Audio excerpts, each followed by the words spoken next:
வணக்கம், நான் உங்கள் கூகுள் டிஆர்எஃப் எல்லாரும் எப்படி நல்லா இருப்பீங்க நம்புறேன். ஸோ எல்லாரும் தமிழ் பார்த்துட்டு நீங்கள் என்னடா மேக்ஸிவ் கம்பேக்குன்னு சொல்லிட்டு வந்திருப்பீங்க. ஸோ புதுசாக வரவங்களுக்கு என்ன ஏதுன்னு தெரிஞ்சிருக்காது. நம்ம ஆல்ரெடி நம்ம இன்ஸ்டாகிராம் ஃபாலோ பண்ணிட்டு இருக்கவங்களுக்கு என்ன நல்லதுன்னு தெரியும். ஸோ ரீசெண்டாக நம்ம ஒரு 3 ரைட் போயிருப்போம். ஸோ அப்போ ஒரு ஆக்சிடென்ட், பெரிய ஆக்சிடென்ட், சின்ன ஆக்சிடென்ட்லாம் ஒரு பெரிய ஆக்சிடென்ட்டு. அதிலிருந்து நம்ம தப்பிச்சதே பெரிய கடவுளோட புண்ணியம்னு தான் சொல்லணும். ஸோ அந்த வீடியோவோட கம்பேக், அதாவது நம்ம பைக்கோட கம்பேக் தான். இன்னும் ஆக்சிடென்ட் வீடியோ நான் போட்டிருக்க மாட்டேன். எதனாலன்னு பார்த்தீங்கன்னா, வண்டி ரெடி பண்ணாமல் நம்ம இந்த வீடியோ போட்டு வீட்டில் பார்த்தாங்கன்னா ரொம்ப கஷ்டப்படுவாங்க. அதனால தான் வண்டி ரெடி பண்ணிவிட்டு அதுக்கப்புறம் அந்த வீடியோ போடலாம் அப்படின்னு சொல்லிட்டு, இதுக்கப்புறம் இந்த வீடியோ பார்த்ததுக்கப்புறம் 1 by 1 என்ன ஆச்சு ஏதாச்சுன்னு சொல்லிட்டு அந்த வீடியோவில் உங்களுக்கு வரும். ஸோ இந்த வீடியோவில் நம்ம என்ன பார்க்க போகிறோம்னு பார்த்தீங்கன்னா, நம்ம பைக் என்னென்ன பார்ட்ஸ் டேமேஜ் ஆயிருக்கு, அது என்னென்ன பார்ட்ஸ் நம்ம மாற்றணும்னு சொல்லிட்டு தான் இந்த வீடியோ ஃபுல்லாக இருக்கும். அதோட காஸ்ட் இருக்கும், அண்ட் தென் சில பல இன்ஃபர்மேஷன்ஸ் இருக்கும். ஸோ மறக்காமல் ஸ்கிப் பண்ணாமல் பாருங்க. ஸோ டேரெக்டாக போயிட்டு அது என்னன்னு சொல்லி பார்ப்போம். ஏன்னா நம்ம சாட்டர்டே நான் ஆர்டர் போட்டேன், சாட்டர்டே நம்ம பைக் பார்ட்ஸ் எல்லாமே வந்துருச்சு. நான் உங்களுக்காக வீடியோ எடுத்துகிட்டு நம்ம அதுக்கப்புறம் என்னென்ன பார்ட்ஸ் போயிடுச்சுன்னு சொல்லிட்டு உங்களுக்காக காட்டணும். அந்த ஒரு காரணத்துக்காக இன்றைக்கி நம்ம போயிட்டு காலைங்கட்டியும் போயிட்டு என்னென்ன ஆச்சுன்னு சொல்லி பார்த்துட்டு இன்றைக்கி ஈவினிங்கே நம்ம வண்டி ரெடி பண்ணி கொடுத்துருவாங்க. ஸோ நம்ம சேனலுக்கு தான் புதுசாக இருக்கேன், மறக்காம நம்ம சேனல் சப்ஸ்கிரைப் பண்ணுங்க, பக்கத்தில் வெள்ளையை கிளிக் பண்ணி ஆளில் பிடிச்சுங்க. அப்படியே கீழே டிஸ்கிரிப்ஷன் இன்ஸ்டாகிராம் ஐடி கொடுத்துருக்கேன். ஸோ அதையும் செக்அப் பண்ணி பாருங்கள், பிடிச்சிருந்தா ஃபாலோ பண்ணி வச்சுக்கோங்க. ஆக்சுவலாக நம்ம தப்பிச்சதே ஒரு பெரிய விஷயம் தான். ஸோ அதுலேருந்து நம்ம பைக்கும் கம்பேக் கொடுக்குறது. ஸோ எல்லாம் நல்லதுக்கே தான். ஏன்னா சொல்லப்போனால் இதுதான் என்னோடய ஃபஸ்ட்டு ஆக்சிடென்ட். நான் இன்ன வரைக்கும் வண்டி நான் கீழே போட்டு வந்திருக்கேன், ஆனால் நானாக போய் எங்கேயும் போய் இடிச்சோம் அந்த மாதிரி எந்த ஒரு ஆக்சிடென்ட் நடந்ததில்லை. இதுதான் என்னோடய ஃபஸ்ட் ஆக்சிடென்ட். இதில் நிறையா விஷயங்கள் ஃபஸ்ட்டு நம்ம வண்டி 10,000 கிலோமீட்டர் ரீச் ஆனது ஃபஸ்ட்டு, அண்ட் தென் நம்ம ஃபஸ்ட்டு ஆக்சிடென்ட்டு, அண்ட் தென் நம்ம ஃபஸ்ட்டு ஃபைனு, இதை விட்ட ஏகப்பட்ட விஷயங்கள் நான் இதில் உங்கள்கிட்ட சொல்ல வேண்டியது இருக்குது. ஸோ வீடியோ ஸ்கிப் பண்ணால் பாருங்கள். ஸோ வாங்க வீடியோக்குள்ளே போகலாம்.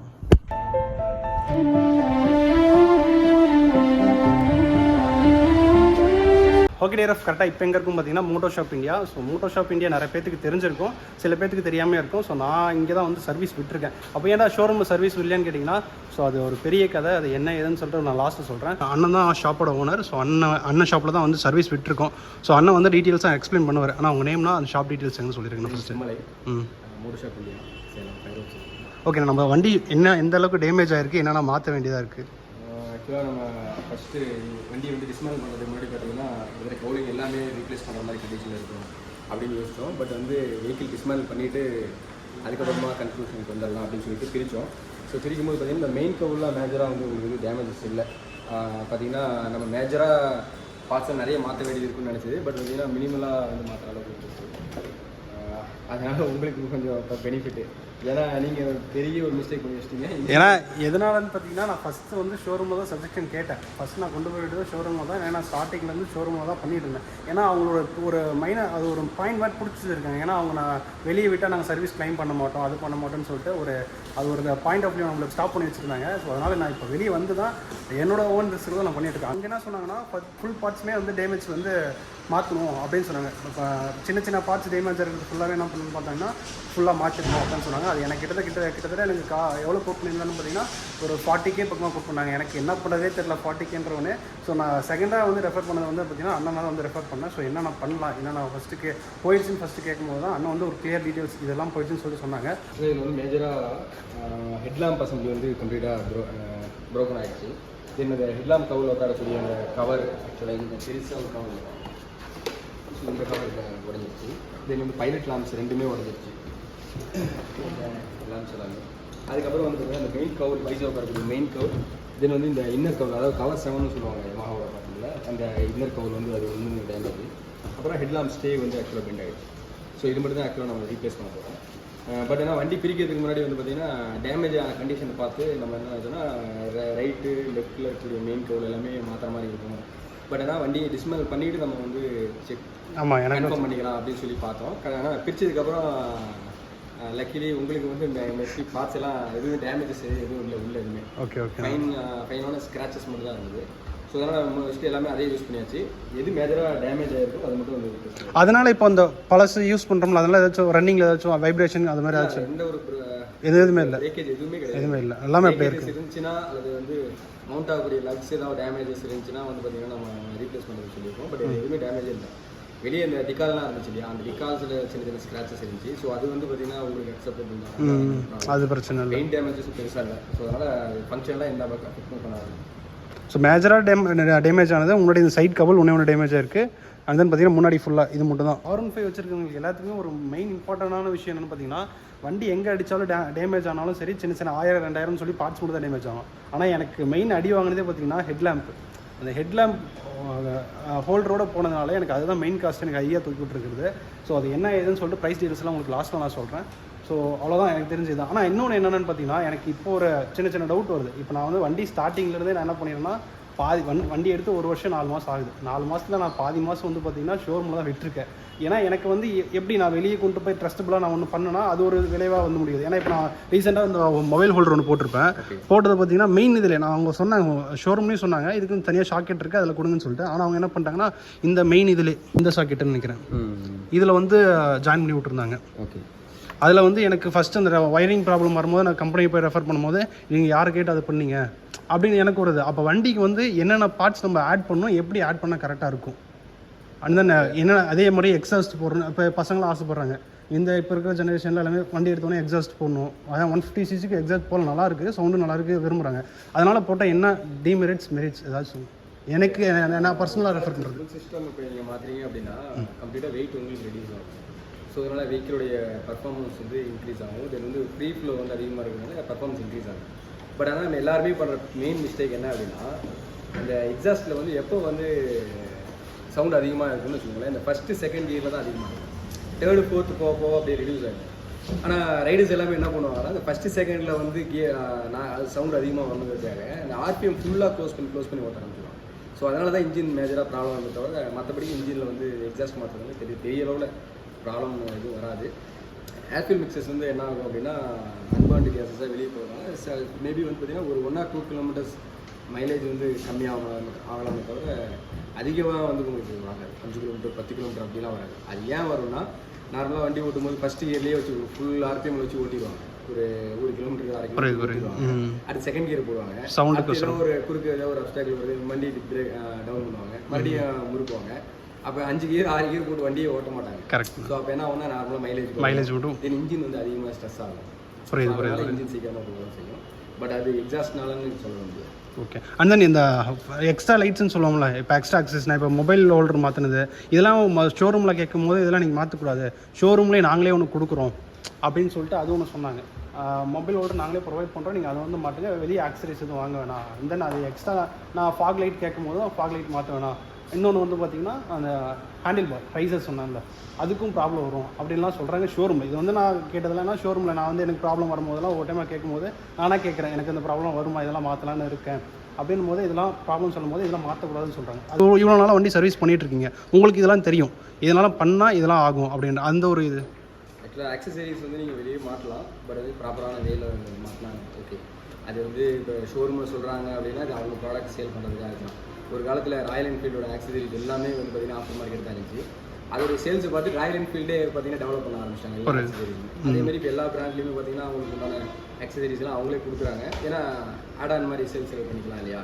அதனால் சேம் அதே தான், நீங்கள் வெளியே கிடைக்கிற ஆக்சசரிஸும் மாட்டலாம். பட் வந்து இந்த அதாவது ஆக்சுவலாக ஒரிஜினாலிட்டியை வந்து டேம்பர் பண்ணுற மாதிரி பண்ணாமல் பண்ணோம் அப்படின்னா வெஹிக்கிளுக்கோ வைரிங்க்கோ எந்த ஒரு இஷ்யூஸும் வராது, சேஃபாக இருக்கும். ஸோ அவ்வளோதான் டியர் ஆஃப். ஸோ நம்மளுக்கு உண்டான டவுட்ஸு அந்த நம்ம டேமேஜ் ஆன பார்ட்ஸ் எல்லாமே இதுதான். வண்டி எப்போ கொடுத்தேன்னு பார்த்தீங்கன்னா வெனஸ்டே ஈவினிங் போகும்போது கொடுத்தேன். தேர்ஸ்டே வண்டி பிரித்தாங்க, அன்றைக்கே ஆர்டர் போட்டு மறுநாள் ஃப்ரைடே வண்டி வந்து ஸ்பேர் பார்ட்ஸ் எல்லாமே வந்துருச்சு.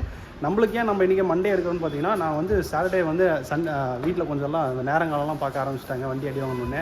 அதனால் சனிக்கிழமை எடுக்க வேணாம், நீ பொறுமையாக ஞாயிற்றுக்கிழமை எடு அப்படின்னு சொல்லுவோம். நம்மளோட ஷாப் வந்து லீவு, அதனால் வந்து நான் மண்டே எடுத்துக்கிறேன்னு சொன்னால மண்டேக்கு நான் வந்து இந்த ரெஃபரன்ஸ்லாம் பார்த்துட்டு என்ன டேமேஜாக இருக்குது, ஏன்னா நம்ம மைன்யூட்டாக நம்ம ரெடி பண்ணதுக்கப்புறம் நம்ம எதுவும் பார்க்க முடியாது. அதனால் நான் வந்து முன்னாடியே பார்த்துட்டு அதுக்கப்புறம் போகிறோன்னு சொல்லுவோம். ஆனால் வெயிட் பண்ணி இதுக்கு மேலே ஒர்க் ஸ்டார்ட் பண்ண போகிறாங்க. ஸ்டார்ட் பண்ணி நம்மளுக்கு ஈவினிங் வந்து நம்ம டெலிவரி எடுக்கிற மாதிரி. எதனால் நம்ம ஷோரூமில் இல்லைன்னு சொல்லிட்டு நான் லாஸ்ட்டாக உங்களுக்கு அது பெரிய கதை, அதை இப்போ பேசினா அது பேசிட்டே இருக்க முடியாது. ஸோ நான் லாஸ்ட்டாக உங்களுக்கு சொல்கிறேன். ஆனால் இப்போ இன்னொன்று என்னன்னா, இப்போ உங்களுக்கு இத்தனை வருஷமும் ஒரு ஃபீல்டில் இருக்கீங்க. ஸோ இந்த வெஹிக்கிள் இப்போ நான் R15 V4 எடுத்திருக்கேன். ஸோ உங்களோட சஜஷன்ஸ் இதெல்லாம் பண்ணால் வண்டி நல்லா இருக்கும், இதெல்லாம் நீங்கள் பண்ண வேணாம் அப்படின்னு சொல்கிறதா இருந்தால், இப்போ நீங்கள் சர்வீஸ் வரும்போது நீங்கள் சின்ன மிஸ்டேக் பார்த்துருப்பீங்களே, அதில் அந்த வயசில் ஏதாச்சும் உங்களுக்கு தெரிஞ்ச உங்கள் பாயிண்ட். பீரியடிக் மெயின்டெனன்ஸ் வந்து பார்த்திங்கன்னா ப்ராப்பரான இன்டர்வல் வந்து பண்ணுங்க. அதுக்கு ஓனர்ஸ் மேனுவல் கொடுத்துருப்பாங்க இல்லையா, அந்த ஓனர்ஸ் மேனுவல்லேயே என்னென்ன கிலோமீட்டர்ஸில் என்னென்ன சர்வீஸ் எல்லாம் பண்ணுற மாதிரி இருக்குது அப்படின்னு சொல்லியிருக்கோம். ஸோ அதை ரெஃபர் பண்ணிவிட்டு அந்த சர்வீஸ் ப்ராப்பராக பண்ணிங்கன்னா வண்டி வந்து எந்த பிரேக் டவுன் இருக்காது. இது வந்து பார்த்திங்கன்னா ஒரு பர்ஃபார்மன்ஸில் வந்து எந்த பிரச்சனையெல்லாம் ப்ராப்பராக ஓடிட்டு இருக்கும். நிறைய பேர் என்ன பண்ணுவாங்கன்னா அதை கண்டுக்கவே மாட்டாங்க, ஜஸ்ட்டு ஜெனரல் சர்வீஸ் பண்ணுவாங்க. அதுலேயும் ஒரு சில வெறும் ஆயில் போட்டு மட்டும் தான் மாற்றுவாங்க. ஸோ இப்போ என்ன ஆகும் அப்படின்னு வச்சுக்கோங்களேன், ஓடிக்கிட்டே இருப்பாங்க. திடீர்னு ஏதோ ஒன்று பிரேக் டவுன் ஆனதுக்கப்புறம் வண்டியில் தள்ளிட்டு வருவாங்க, வண்டியில் போட்டு எடுத்துட்டு வருவாங்க. ஸோ அதுக்கப்புறம் தான் அவங்க ஒர்க் பண்ணுவாங்க. ஃபீல் பண்ணுறது பெரிய செலவில் கொண்டு போய் தான் இருக்கும். முன்னாடியே சர்வீஸ் பீரியராக வந்து பார்த்தீங்கன்னா பீரியடிக் மெயின்டெனன்ஸ் பண்ணும்போது வந்து பார்த்தீங்கன்னா பெருசாக வரக்கூடிய வேலையை வந்து அவாய்ட் ஆகிடும். அப்போவே நீங்கள் மெயின்டைன் பண்ணலாம். வீக்லி வந்து நீங்கள் என்ன பண்ணலாம் அப்படின்னா செயின் லூப் பண்ணக்குள்ள வெஹிக்கிள் க்ளீன் பண்ணக்குள்ள என்ன பண்ணலாம், இன்ஜின் ஆயிலுடைய கேப் இருக்கு இல்லையா, ஓப்பன் பண்ணிவிட்டு ஆயிலுடைய லெவல் எவ்வளோ இருக்குது அப்படின்னு நீங்களே செக் பண்ணலாம். செக் பண்ணிவிட்டு ஆயில் தேவை அப்படின்னா டாப் அப் பண்ணிவிட்டு பண்ணலாம். இல்லை அப்படின்னா சர்வீஸ் பண்ணுறவங்க சர்வீஸ் பண்ணலாம். ஸோ இது மெயினாக பண்ணோம் அப்படின்னா அவங்களுக்கு இன்ஜின் ரிலேட்டடான ப்ராப்ளம்ஸ் வராது. ஸோ இவ்வளோ டீட்டெயில்ஸ் அண்ணா சொல்லியிருக்காரு. அண்ணனுக்கு ஒரு பெரிய தேங்க்ஸு.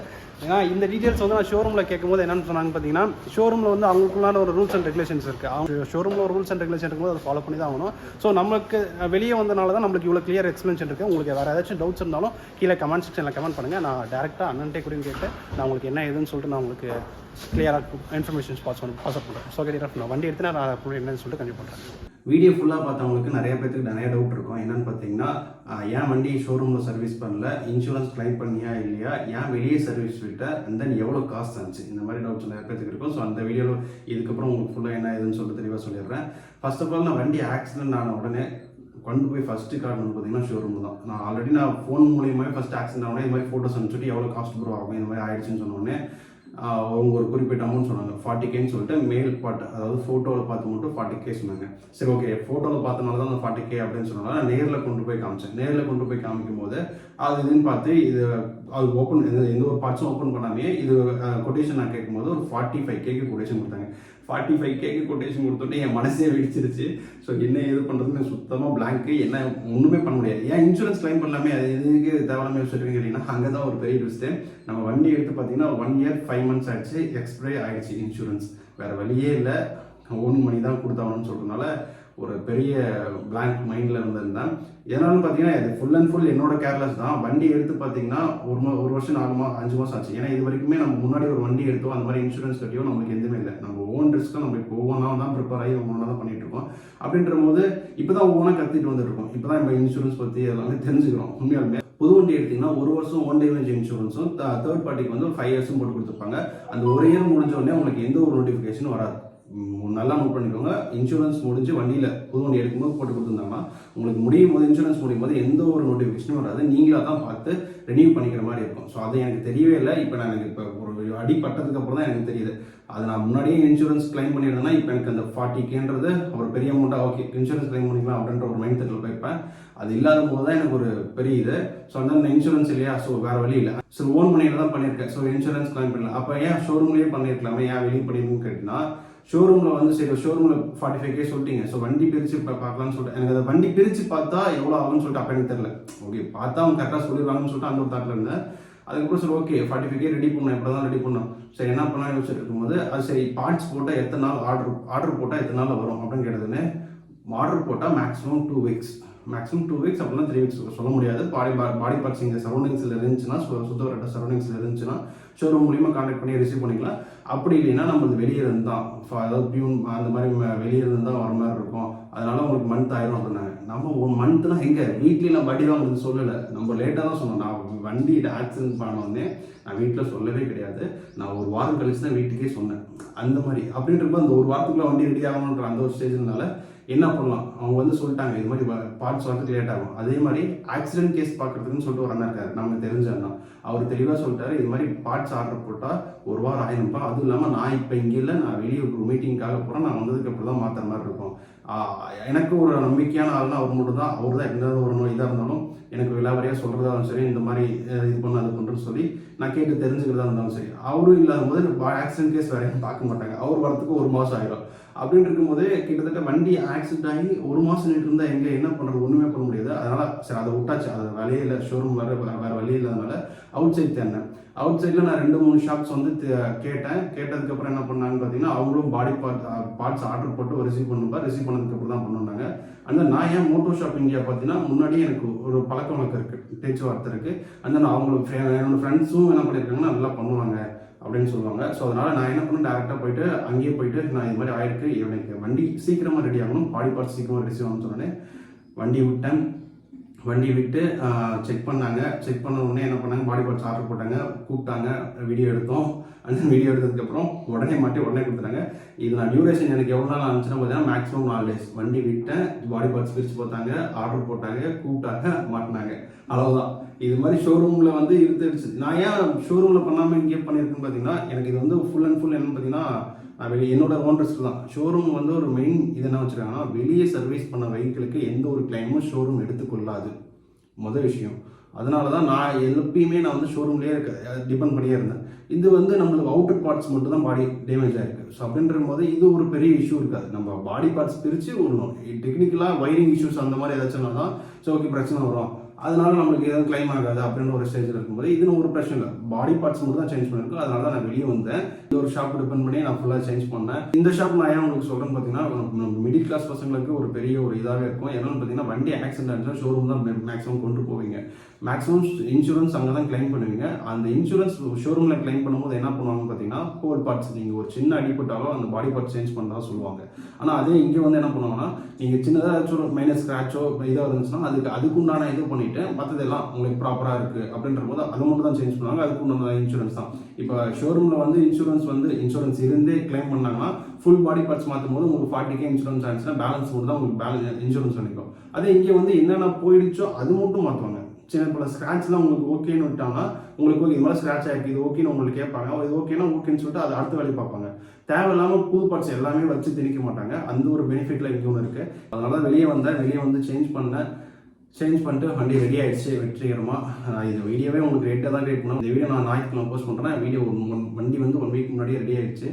ஸோ வீடியோ ரெடி பண்ணி உங்களுக்கு கொடுக்குறதுக்கோசரம் தான். ஏன்னா நம்ம வந்து ஃபுல் அண்ட் ஃபுல் நம்ம இதே பார்த்துட்டு இருக்க முடியாது. இந்த நம்ம பேஷனாக ஃபாலோ பண்ணணும்னா நம்ம ப்ரொஃபஷனலாக கொஞ்சம் ஃபாலோ பண்ணணும். அதனால தான் நம்ம இப்போ இந்த வண்டிக்கு ரெடி பண்ண அமௌண்ட்டாக இருக்கட்டும் எல்லாமே நம்ம ஓன் மணி எல்லாம் சம்பாரிச்சு தான் பண்ணுற மாதிரி இருக்கும். நம்ம இதுலேருந்து ஒன்றும் வர போகிறது இல்லை. ஸோ அதனால தான் இந்த வீடியோஸ் மோட்டோ ஷாப்னு சொல்லுவோம். இது வந்து ப்ரொமோஷன்லாம் நினச்சிக்காதீங்க. இது வந்து நான் ஒரு மிடில் கிளாஸ் பசங்களுக்கு இந்த மாதிரி ஒரு பிளேஸ் இருக்குது, நான் ட்ரஸ்டபுளான நல்லா செஞ்சு கொடுப்பாங்க. நிறைய பேர் வெளியே சொன்னாங்க, மோட்டோ ஷாப் இந்தியா போது பில்லு உங்களுக்கு அதிகமாக தீர்த்திருப்பாங்களே ப்ரோ அப்படின்னா, எப்பயுமே ஒரு வேலைக்கேற்ற ஊதியம் ஒன்று இருக்குது. எப்பயுமே ஒரு நல்ல வேலை செஞ்சுட்டாங்கன்னா அதுக்கு உண்டான ஊதியம் தான் இருக்கும். அப்படி இல்லை உங்களுக்கு வேலையும் நடக்கணும், கம்மியான ரேட்டில் இருக்குன்னா கம்மியான ரேட் என்ன கொடுக்குறீங்களோ அதுக்கு உண்டான வேலை தான் எங்கேயுமே எல்லாமே பண்ணுவாங்க. ஸோ அதனால் சொல்கிறேன், இங்கே நல்லாவே ப்ராப்பராக எனக்கு என்ன நீங்களே வீடியோ பார்த்துருப்பீங்க, நான் டேமேஜ் என்ன ஆகுதுன்னு சொன்னதை விட மேலே எனக்கு என்ன டவுட் இருக்கோ அதை நிறையா கேட்டிருப்போம், நிறைய எக்ஸ்ப்ளனேஷன் பண்ணியிருப்பாரு. அந்த மாதிரி தான் எனக்கு அது மாதிரி தான் நமக்கு வேணும். இப்போ நான் வீடியோ உங்களுக்கு எடுக்கிறேன்னா ஷோரூமில் எது போய் கேட்டிங்கன்னா வச்சுங்களேன், உங்களுக்கு இது மாதிரி வீடியோவில் சொல்லுங்க ப்ரோ, இது மாதிரி ப்ராப்ளம் இருந்துச்சுன்னா என்ன பண்ணலாம், சேஃப்டி என்ன பண்ணலாம்னு சொன்னீங்கன்னா யாரும் பேச மாட்டாங்க. ஏன்னா அவங்களுக்கு பேசக்கூடாதுன்னு ஒரு ரூல்ஸே இருக்குது. வீடியோ போகக்கூடாது. ஏன்னா அவங்க பேசினா தப்பாக ஏதாச்சும் போர்ட்ரேட் ஆகிடும்னு சொல்கிறதுனால அவங்க எதுவும் பேச மாட்டாங்க. இது மாதிரி நம்ம ஓன் மெக்கானிக்ஸ் இது மாதிரி இருக்கும்போது அவங்களோட பர்சனல் எக்ஸ்பீரியன்ஸ் நிறையா இருக்கும். அதனால் அவங்கள்ட்ட கேட்டு தெரிஞ்சுக்கலாம்னு சொல்லிட்டு தான் இந்த ஒரு வீடியோ. ஸோ இதனால் இது ப்ரொமோஷன்லாம் கிடையாது, இது என்னோட சொந்த காசு கொடுத்துருக்கேன். ஸோ ஒரு டிஸ்கவுண்ட்டும் இல்லை. 22,000 மொத்தம் ஆயிருக்கு. இதோட சேஞ்சஸ் பார்ட் சேஞ்சஸ் பண்ணது மட்டும் பார்த்தீங்கன்னா 22,000 ஆயிருக்கு. முன்னாடி பார்ட்ஸ் மட்டும் தான் டேமேஜ் ஆயிருக்கு, இன்க்ளூடிங் எனக்கு இந்த அமௌண்ட் பெரிய அமௌண்ட் எதனால வந்து பார்த்தீங்கன்னா முன்னாடி அந்த ஹெட்லைட் மட்டும் தான் 13,900 சம்திங் 14,000 ரூபா அந்த பில் வந்துச்சு. அதனால் அதில் தான் எனக்கு வந்து பெரிய அமௌண்ட் லாஸு. அதை மட்டும் நான் கொஞ்சம் பார்த்து பக்குவமாக இருந்ததுன்னா இந்த அளவுக்கு நமக்கு டேமேஜாக இருந்திருக்காது. ஸோ எவ்வளோ நம்ம சேவ் பண்ணியிருக்கலாம். ஸோ ஓகே, எல்லாம் நம்ம பட்டு தான் தெரிஞ்ச வேண்டியதாக இருக்குது. ஸோ ஒரு பிரச்சனையும் இல்லை. நம்ம இதுக்கு மேலே 1 by 1 நம்ம எதாவது சொல்லி தெரிஞ்சுக்கலாம். ஸோ உங்களுக்கு ஏதாச்சும் வேறு ஏதாச்சும் டவுட் இருந்துச்சுன்னா கீழே கமெண்ட் செக்ஷனில் கமெண்ட் பண்ணுங்கள். நான் எல்லாம் சொல்லியிருப்பேன்னு நினைக்கிறேன், இல்லை வேறு ஏதாச்சும் விட்டேன்னா எனக்கும் தெரியல. ஸோ ஏதாவது இந்த வீடியோ என் பண்ணுறேன். ஸோ அண்டர் பேக் பண்ணி டெலிகோடர் வண்டியில் போகும்போது பார்த்து போங்க, ஹெல்மெட் போட்டு வண்டி எடுங்க, ஹெல்மெட் போட வண்டி எடுக்காதீங்க. புது வண்டி எடுத்துருந்தீங்கன்னா ஃபஸ்ட்டு போய் ரினியூ பண்ணுங்கள் இன்சூரன்ஸை. 2,000 போகிறத பற்றி பார்த்தீங்கன்னா உங்களுக்கு பின்னாடி பெரிய செலவு வைக்க வேண்டியது இருக்கும். ஸோ அதனால் சொல்கிறேன், ஃபஸ்ட்டு போய் இன்சூரன்ஸ் கிளைம் பண்ணுங்கள். வண்டி ஓட்டும் போது பார்த்து சேஃபாக ஓட்டுங்க. அண்ட் தென் தூக்கம் வந்துச்சுன்னா தயவுசெய்து தூக்கிட்டு வண்டி எடுங்க. ஸோ அதனால தான் எனக்கு இதுக்கப்புறம் உங்களுக்கு 1 by 1 நம்ம எப்படி ஆக்சிடென்ட் ஆனிச்சு, எங்கே போனால் என்ன வந்தோம் எப்படின்னு சொல்லிட்டு உங்களுக்கு 1 by 1 வீடியோ வரும். ஸோ கிட்டே தான் ஸ்டடா பை ஸ்வீட்டுக்கு